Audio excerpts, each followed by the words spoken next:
What is going on, guys? Sean here with another straight razor honing video. This one has been requested by viewers of mine, and so I know it's long due, but here I am. I still need to make that convex honing video that was asked, but in the meantime, I recommend watching Bill M and the Cajun Blade. They have some really good convex honing content, so while I do my video, those are some good resources that I'm going to have in my description you guys can check out. But for today's video, we're going to go over what is honing, how to hone. You got into straight razor shaving, you might have a razor or you might not have a razor, you're just wanting to get into it, but you're looking at the forums, you're looking at the guys' videos, and you might be a little bit intimidated going into this honing stuff. What is it? Why are there so much controversy behind it? I'm going to give you what I do when I hone. There are different guys out there that have their own method, their own way of doing it. This is my method. You guys asked for it through the email, so here it is. I'm going to go over what is honing, sharpening, honing, how often you should hone, what you need to hone a straight razor. Do you need expensive stones? Evaluating the razor. What is the bevel setting? Do you need tape? X strokes, circles, half strokes. What does that even mean? When do I change stones? How many stones do I need? Do I need to strop? What else? Can I skip stropping? And if I mess up, what's going to happen? So those are just a few things I'm going to go over. And while I talk about those things, I'm just going to have some background honing, just so you guys have some visual aid. All right, so let's get right into it. All right, here we are. Got my Cajun cutter, and we're going to start to sharpen the razor. But what do you mean sharpen the razor? You said we're talking about honing. Well, before we start honing, we need to sharpen our razor. That's just the way it works. So you might see guys that make honing videos and they always say honing, honing. And you've always been a knife guy and you sharpen your knife. So what is the difference? Well, it's pretty simple actually. Let's say my blade is completely dull and I go into a coarse grit stone. I'm removing a lot of material. My apex is meeting somewhere. My apex finally meets, so I sharpened my razor, I sharpened my knife. You can say either or. You can even say I sharpened my razor even with a 12K. Yes, there are some guys that are gonna go after you and gonna say, no, you didn't, you honed your razor. Well, who gives a shit, quite honestly. We know what you meant, but there is a difference. Sharpening, you're removing a lot of material, and when you're honing, you are refining. That is basically the difference between the two. Another good question I got from my viewers is, how often will I need to hone my razor? And that's a good question. That all depends. How often do you use your razor?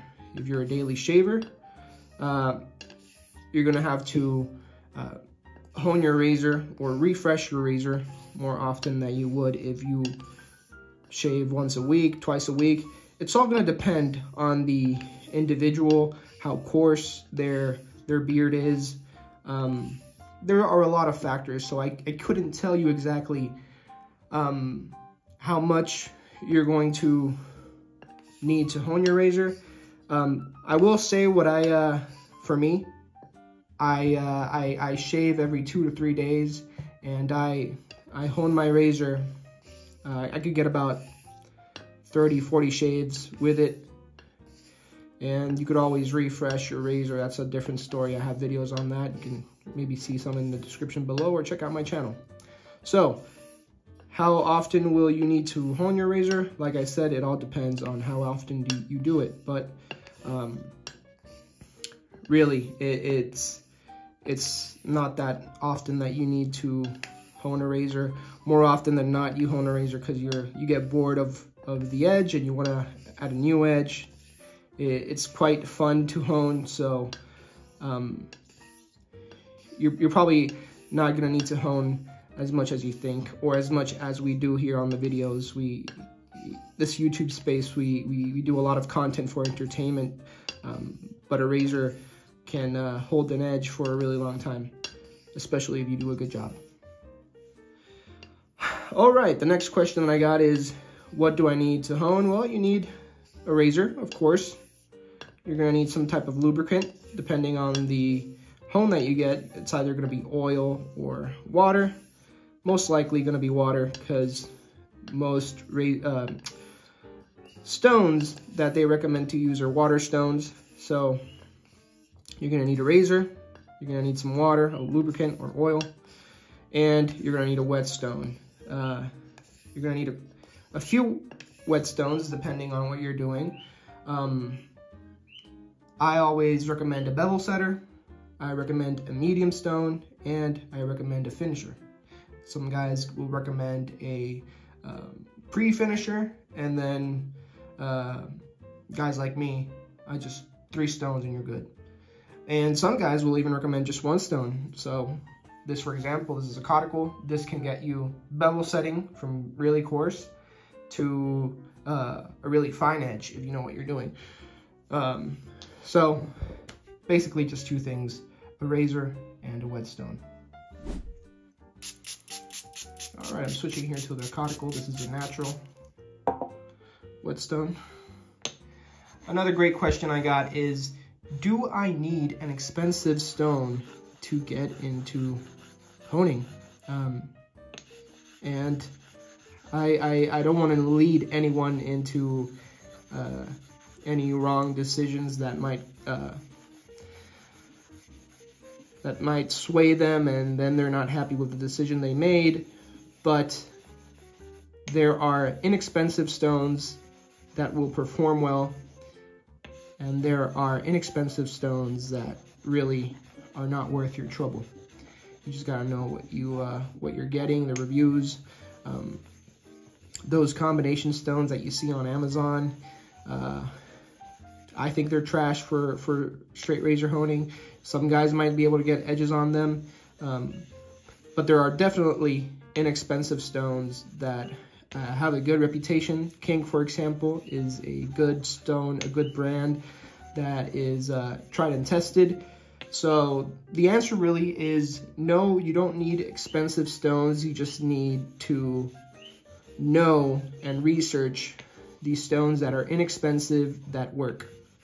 So getting in contact with your favorite YouTuber or forum guy or Facebook group guy that you know, that you feel comfortable with, talk to him and see what they recommend. Here in this community, we're all very helpful. We want to help new guys out. So, or get your favorite YouTuber and you say, I really like the way his edges look on camera. And you ask him, hey, how do you get your edges like that? And then he'll tell you. But for the most part, you do get what you pay for. And there are some brands that are, like I said, tried and tested. Naniwa, Shapton, Swahiro, the list goes on, but those are, you're never gonna go wrong. So yeah, that's my answer. Okay, so evaluating the razor. Is it tugging? Is it still shaving? Does it even have a bevel? Is it dull? It all depends. That's the stone that you're gonna use depends on the evaluation. Does it have a warp? One thing that I recommend, do not learn how to restore a razor when you're learning how to hone. It's not worth your trouble. You're probably gonna mess up. You're gonna get really infuriated with the process. So if you're looking at eBay finds and they need some work and you say, hey, I might be able to fix this and hone on it, save yourself the time, save yourself headaches, and learn how to restore after you learn how to hone. So make sure you have a good quality razor and a good quality stone and learn how to hone that way. And when you're ready, learn how to restore. And when I say get a good quality razor, that does not mean you need an expensive razor, but what it means is know what you're getting, get in contact with someone that might help you And yeah, do not learn how to hone and restore at the same time. And that way you'll be able to evaluate your razors in a good fashion. Is your razor dull? Is it just tugging a little bit? Will a refresh be enough? Because all that depends on the stone that you're going to use, right? If it just needs a little touch up, then a finer grit stone is all you need. But if that razor has an edge that is completely rounded, you're going to have to sharpen first and remove material, and then you're going to go to your finer stones. That being said, you're going to look at a lot of videos online, and people are going to say, set the bevel. We're setting the bevel. I set the bevel just now before this. What is setting the bevel? Okay, let's say this razor is dull. It doesn't cut. The apex of the edge is completely rounded. So I need to remove a lot of material and make sure that I have a point where my two bevels meet. Basically, the bevel is what you are, well, I don't want to say that. You're shaving with the apex. You're not shaving with the bevel. But the bevel is part of where the apex is. The apex is this top part here, what you're shaving with. And the bevel is the material that's getting removed. So, visual representation, the edge is rounded like this. I took material here, and I have a point, and then I took material here, and now they're both touching, and I can shave with this part, the apex. Everything here is the bevel. So that is the bevel, and you have to set your bevel because you need to sharpen your razor and then to hone it. And the bevel is so important because it's the foundation of what you're gonna make. If you have a lousy foundation in your house, a hurricane comes and it just sweeps it away. So making sure you have a really good foundation is just gonna set you up for success. If you don't have your bevel and you go really fast through the stones, you go through your mid-range and then to your fine finisher stone, but you didn't have a bevel, well then really you didn't do enough work to have a shaving edge. That apex is not ready to take away your whiskers to shave them. So making sure you have a set bevel really is everything. And I know that can be a little annoying to hear because you go into forums and you make videos and then you're honing, you're asking questions, and there's always this one asshole that says, well, did you set your bevel? And some guys really do want to help when they ask that, but it's kind of become a little of a joke. There's guys that have been honing for years, and they hone really good razors, and then they go to the forums and they ask a question because they're having trouble with something, and then they're this fucking nobody, and then they say, well, did you set the bevel? Dude, I've seen guys that have been doing this for 12 years ask questions on forums, and then there's always that one guy. Did you set the bevel? Gee, man, I didn't think about that. Anyways, I'm getting carried away with that. X strokes, circles, half strokes, what are those? What you're seeing right now, what I'm doing, this is an X stroke, and there's different variations of them. You have a sweeping X stroke, right? You have this is like a straight stroke, but it's part of the X stroke family. But usually the X stroke is an X pattern. Then you have your circles, which is circles. And these are your half strokes, your Japanese half strokes. 1, 2, 3. And you can use any of them. Circles are really good to remove material. Japanese half strokes, I love to do Japanese half strokes on stones like this, right? You have a limited area, so this really does help you cover and do more work with less area. I do want to say the most important stroke, in my opinion, is the X stroke. I like doing just X strokes because it removes variables and I get really good at them. Like I'm really good at handling pressure with my X strokes because I do them a lot. I hone with 2 hands, but for videos, and sometimes I just feel like doing X strokes with 1 hand. And if you do them long enough, if you feel proficient with it and you feel comfortable, you get really good at handling the pressure with your X strokes. With honing, guys, we always try and finish on X strokes. Yes, you can finish on circles, you can finish on half strokes. I'm not going to tell you what to do. I'm just going to try to help what I do, what works for other guys, time-tested methods. And most guys finish on X strokes just because it just brings everything together. But you can use all of them. Like I said, circles remove a lot of material. Half strokes are really good for your little copas and handheld stones, and X strokes, always finish on them if you can. That's my recommendation. All right, when do I change stones? Well, when the work is done. It's that simple. Well, it's not that simple. You have to make sure that when you're honing, you start learning or try and learn how to feel. There are counting methods. Some of those can be a little aggressive and might be on the side of over-honing.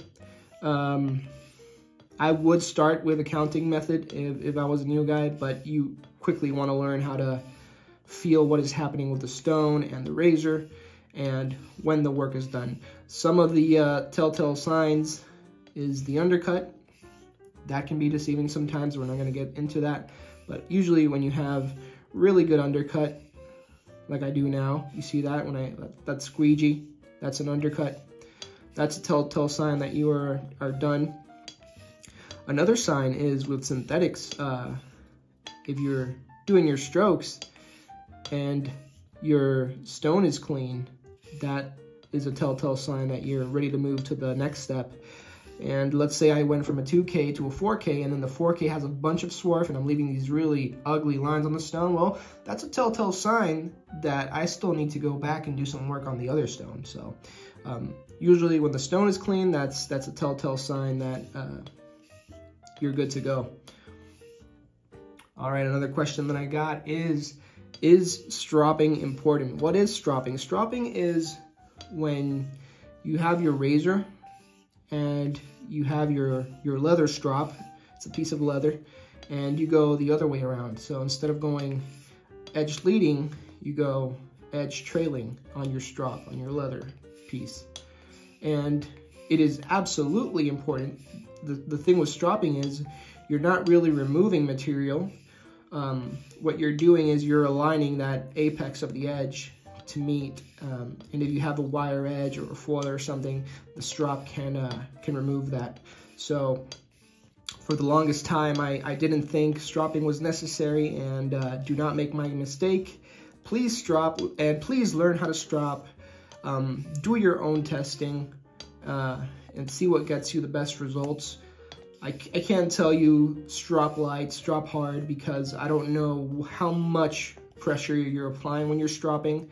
So it all depends on the individual.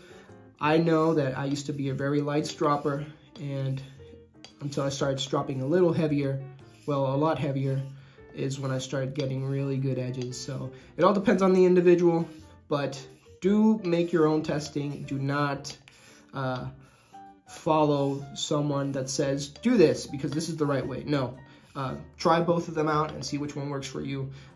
I got a friend, he used to be a light stropper, and he had really good edges, but only when he started doing his harder strops was he getting that HHT really good, bink, bink, bink, bink with the hair. So, and the same thing happened to me. I think same thing with Eric. So, do your own testing. This is a fun thing to do, you know. It's not just the shave, this hobby. It's also the honing. So have fun with your honing, do your own experiments, and experiments that might work for one person might not necessarily work for you for a different variety of reasons. And the main reason is when we say experimenting, well, we're really, and Keith have said this before, Keith Johnson, really great guy. I like his videos. I enjoy when he calls people Pooba. He can get aggressive sometimes. Sometimes he needs to chill out a little bit, but he knows his stuff. And I forgot what I was saying. Yeah, I forgot what I was saying. Oh, I remembered. So he said this before, and it really clicked for me when he said this. But most guys, when they're experimenting, they're not really experimenting. They're trying. They're trying different things. There are so many variables, so many things, procedures that need to go into a proper experiment. So most guys are trying things, and they're telling you what works for them, but that might not necessarily be the case for everybody. We're all different. We all have different strengths, different pressures. So guys can get kind of fervent, is that the word? Aggressive, or they have their team, and the way they do it is tribal is the word, I think. They can get very tribal about how they do their things, and they say my way or the highway, in a sense. But just know that we're all different, and we all have different methods. But at the end of the day, we're just shaving, and as long as you get a shaving edge, that's all that matters. All right, can you skip stropping? Well, no, in my opinion, you can't skip stropping. Like I said, it's important. It's just as important as when you're honing your razor, as when you're sharpening your razor. So, in my mind, do not skip stropping. You can hand strop if you're on a budget. Little piece of hair there. You can hand strop. I'm not gonna do it now, but do try and invest on a strop. It can be a paddle strop as well. I like hanging strops. All right. What happens if I mess up while honing? That depends. How expensive was the razor? Try and learn how to hone on an inexpensive razor is my opinion, because Rome wasn't built in a day, and the odds of you being a honing genius are slim to none. So learning how to hone on an inexpensive razor is my recommendation. In reality, if you didn't mess up too much, it's only gonna set you back like a couple $5, $10 if you got a gold dollar. But if you didn't mess up too hard, what happens if you mess up? Well, nothing. You can just reset a bevel and do another honing session. I do want to say this: when you're learning how to hone, you can always remove material, but you can't put material back. So being cautious can go a long way when learning how to hone. And if you have a question, you can email me. If you like some other guys that I'm affiliated to, that we're buddies, that are part of our group, you can message them. For sure, they're gonna help you out, because we have such a good little community here. I don't even want to say community. We're just, to me, my friends, you know. You can ask them. Leon is really good with our Kansas stones. He helped me out a bunch. Eric with his cauticles and Japanese stones, he's really good. Greg Plant, just really great as well. Martin, he master with restorations and pinning. Always ask. We're here to help. I'm glad you guys asked me to make this video. Like I said, I need to do the Convex video. You know, if you have questions for Convex, you can ask Bill M, JPO. He doesn't really make videos that much, but he does when he wants to help someone. The Cajun Blade, Eric also does Convex videos. So yeah, just ask, man. We're here to help. And all right, so what are some common beginner mistakes? There are a few, and I have a little list here that I made because these are some things that that I went through and that mistakes that I made. So really the best way to learn is by making those mistakes yourself, but I'm just gonna shoot it to the wind, and if this helps someone, then good. If it doesn't, then at least I tried. All right, number 1 on the list on beginner mistakes: too much pressure or too little, surprisingly. When you're dealing with synthetic stones, you don't want to use too much pressure, because those are really good stones. They're really consistent, and the stone basically does the work for you.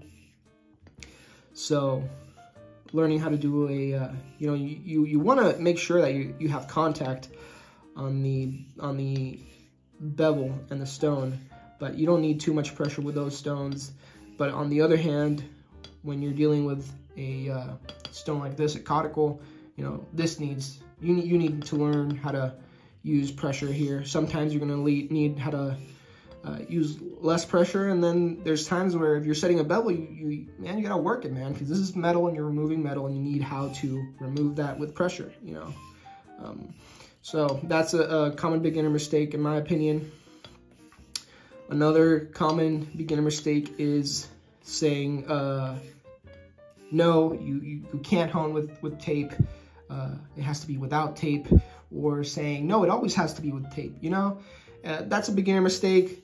There are moments in your honing journey that you can hone without tape, but there's moments where you need tape, man.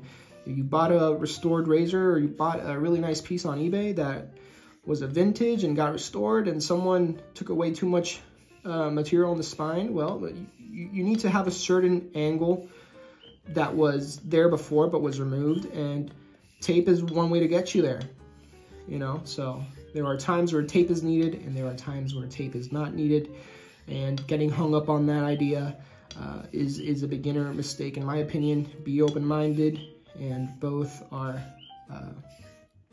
viable ways. All right, skipping bevel setting. Like I said before, forum guides are annoying, but really you got to make sure you have a set bevel. So going really fast through a bevel setting stone is not the way. Make sure you take your time with the bevel set. The bevel is something theoretically you only have to set once, so making sure you have a good foundation is everything. Take your time, set your bevel, don't go too fast. Eventually you'll get to those higher stones. People think that the higher stones is what gets you a keen shaving edge, and the more I hone, the more I learn that the foundation is everything. And if you don't have a good foundation, then you just have a shitty edge, in my opinion. All right, not cleaning the stone is another beginner mistake.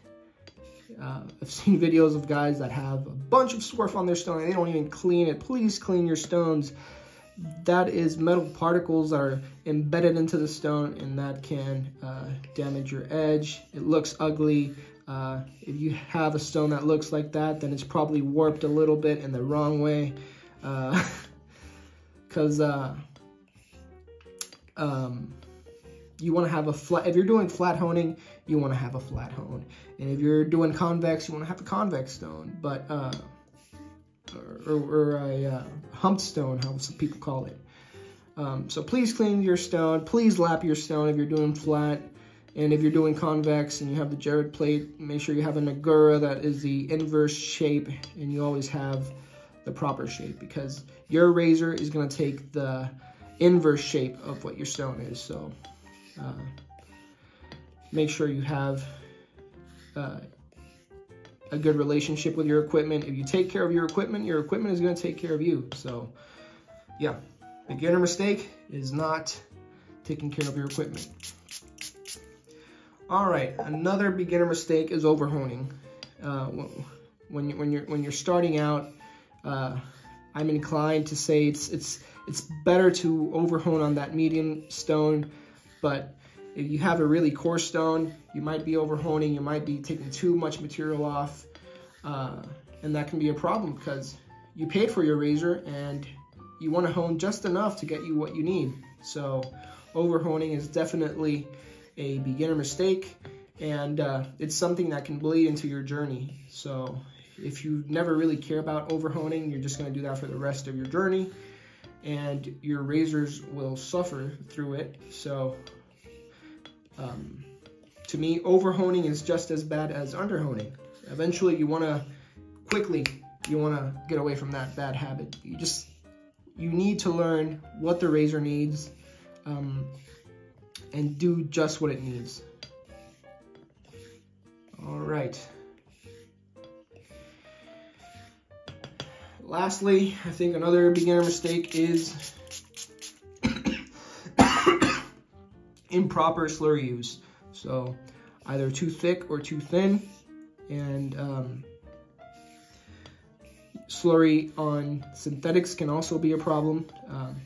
For the most part, synthetics do not need slurry, but they are useful in some aspects. I'm not going to get to that in today's video, but for the most part, you're not going to need slurry on a synthetic stone. But let's say you lapped your stone and you have some slurry there, you can use it on the lower grits. There is some debate on the higher grits that causes chipping. I'm not going to get to that in this video today. But too thick slurry or too thin slurry can be a beginner mistake. Sometimes you need a thick slurry, sometimes you need a thin slurry. It all depends. As you guys saw when I was doing my early work here on this Cajun cutter on this 5x3 caudicle, I had a thicker slurry because I'm setting the bevel. I need to remove a lot of material. I'm sharpening at that stage. But now that I'm honing and I'm refining my edge, I really do need to have good slurry management and start thinning it out. That's one thing you're going to learn with time. Pressure is also a beginner mistake, like I said in the beginning. To me, that goes hand in hand with slurry, and with naturals, that is seen a lot. So I recommend starting off with synthetics, not because they are easier, but because they are consistent, and there is a lot of information about them in the internet. There's a lot of people that can help you out with them. And also price point, synthetics have a really good price compared to some naturals. Cauticles are just as expensive as Japanese stones. This little piece right here is like 180 bucks. So some copas are even cheaper than that. So to me, start with a synthetic. It has a lot of information behind it. A lot of people know how to use them. Most people have them for their early work. And the price is right and the information is out there. Start with a synthetic, master your synthetic, and then move on to naturals after that. Start with a natural to finish on. And if you really want to, all right, I'm just gonna say it. After you learn how to hone on flat, and you want something more, you like the hobby, then get into convex honing. But in my opinion, you need to learn how to hone on a flat stone before going the extra mile and learning how to do convex. You could start with convex, but in my mind, it's always good practice to learn on flat. There's a lot of information on flat. And then when you want to, up your edge a little bit, go convex. But in the meantime, start with flat. All right, that is, today's video was a long video, 30 minutes in, man. All right, that's it. I gotta do my convex video. I just wanted to touch grass a little bit with the viewers that asked me about how to hone. Do not be intimidated. We are here to help. Everybody wants this hobby to grow. We don't want this hobby to go away. We're all in love with stones, with shaving, with razors, and we want to pass that on. We want everybody to add their little spice into the mix. So do not be intimidated. I know sometimes it can be a little bit intimidating when people can be a little bit aggressive of, you gotta do it this way, you gotta do it that way. Block all of that noise away.